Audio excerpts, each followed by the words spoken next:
Today is a big day for Windows, a big day for what it means to our customers, to our partners, and to Microsoft. It is about Windows and our innovation going forward. It is about new categories, new experiences, and most of all, about new opportunities. It is also about our ambition and aspiration for Windows and its impact in the world. The fact that there are 1.5 billion users of Windows is incredible and humbling. It's a responsibility that none of us at Microsoft take lightly. But we have bigger hopes, higher aspirations for Windows. We want to move from people needing Windows to choosing Windows to loving Windows. That is our bold goal with Windows. Windows 10 is built for a world where everything, or nearly everything, both at home and at work, is digitally mediated, where you want to be able to interact with your computing environment in the most natural of ways, from speech to touch to ink, and now, of course, gaze and holographic output. Windows 10 is built for a world where there are going to be more devices on the planet than people. That means the mobility of the experience is what matters, not the mobility of the device.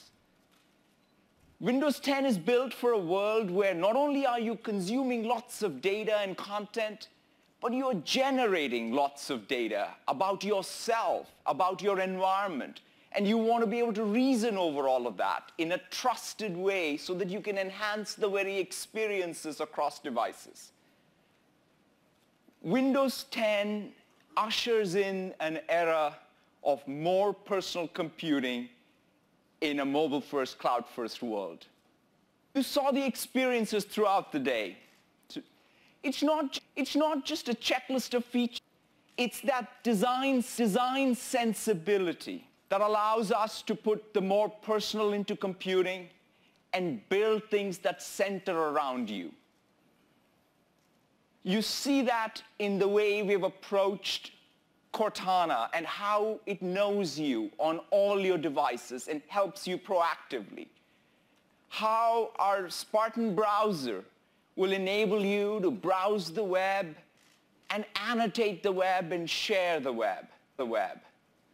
How the Surface Hub takes something like joining a meeting and makes it easy and really brings the power of the team together in a meeting. The first time I had a chance to see HoloLens and experience what a NASA scientist can do in terms of moving the rover and then being able to walk onto Mars was nothing short of surreal. These are the experiences that make Windows 10 that more personal computing environment that people are going to love. I want to talk about 3 specific strategy points around Windows. First, I want to talk about Windows as a service. I want to talk about Windows and mobility, because that I know is top of mind for many of you. And I want to talk about how does Windows and our cross-platform strategies come together. When it comes to Windows as a service, it's a pretty profound change. It's not just the simple mechanics, although they are big changes in terms of our development methodology, our deployment policies, or servicing. It's much more fundamental than that. For us, it is about aligning goals of success for Windows with customers and their experience and engagement with Windows. That's what Windows as a service means. For customers, they're going to get continuous stream of innovation. Not only continuous stream of innovation, but also the assurance that their Windows devices are secure and trusted. For developers, it creates the broadest opportunity to target. For our hardware and silicon partners, they can, coincident with our software innovation, drive hardware innovation. And lastly, for Microsoft, it allows us to think of success, measure our success and our progress in a way that is aligned with customers and their engagement. We want to love Windows on a daily basis. Let's talk about Windows and mobility.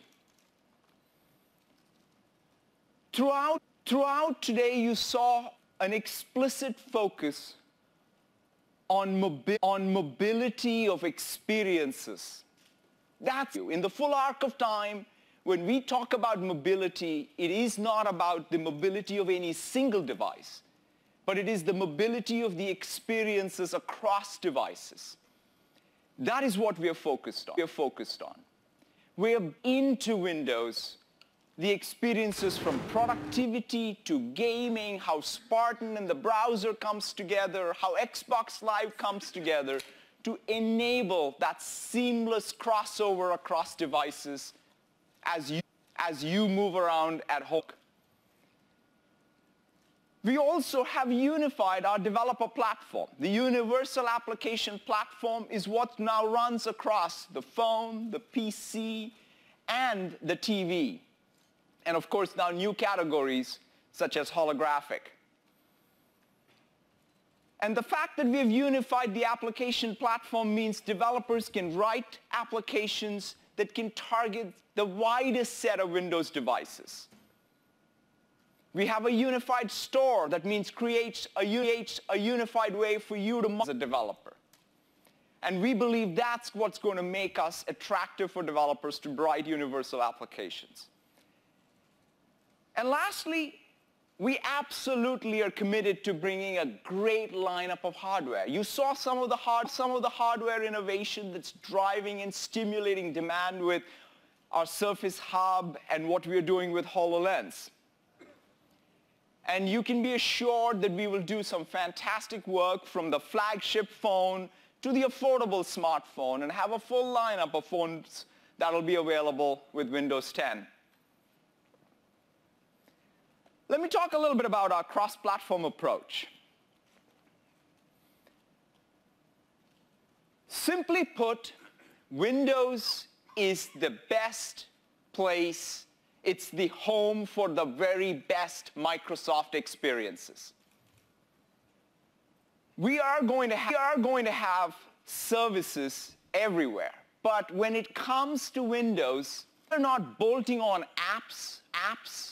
We are seamlessly harmonizing our experiences. The way Cortana is built in, the way Microsoft Account and Azure Active Directory from an ID perspective are built into Windows. How OneDrive and the Sync framework are built in. How Skype and Outlook are built in. How Xbox Live is built in. This is just built as part of Windows as a native experience where the scaffolding of the shell as well as the applications come together in the most seamless, delightful, personal ways for users. That's what we are doing with Windows. We absolutely are going to have our services and their application endpoints everywhere. But we absolutely believe that Windows is home for the very best of Microsoft experiences. There's nothing subtle about this strategy. It's a practical approach which is customer first. We want to give ourselves the best opportunity to serve our customers everywhere and give ourselves the best chance of helping customers find Windows as their home. That's what we plan to do. Let me close out by talking about my own personal experience of Windows. Windows touches all of us at work and at home. And for us who are perhaps close to this, each day we're reminded of the enormity of the responsibility that we have as the innovation of Windows forward. And to me, over the last year, There was this opportunity I had to go visit a school in the Bronx and see how the students there are using PCs to open up a completely new world for themselves, exploring, making things, learning to code. This summer, I was in an ICU room with my son as he was recovering from a surgery, and I saw all of these Windows-embedded devices and Windows PCs and tablets being used by the nursing staff and the doctors to take care of him. There cannot be anything more personal than that. Over the holidays, I had a chance to see an 11-year-old girl unbox a Lumia 535, which was their very first computing device for the family, and get ourselves set up on Microsoft account and all of these services and download Candy Crush and Skype and teach our parents about what it means to use those things. And this was in India. And that experience, that delight in that little girl's eyes left an undeniable impression on me. Those are the moments of true inspiration for me. And I know that that's what everyone feels. What you saw from Terry to Joe, Phil, Hayat, Alex, and everyone else. That's the passion that drives us. Windows, unlike any other product at Microsoft, does bring all teams together to build Windows. And so we are really looking forward to how our Windows insiders use the new builds of Windows, the new flights of Windows, and the feedback from that is very important. This is one of the most collaborative releases of Windows, and we're looking forward to that feedback cycle. We want to make Windows 10 the most loved release of Windows. Thank you very, very much. Let me have Terry Myerson come back on stage. Thank you.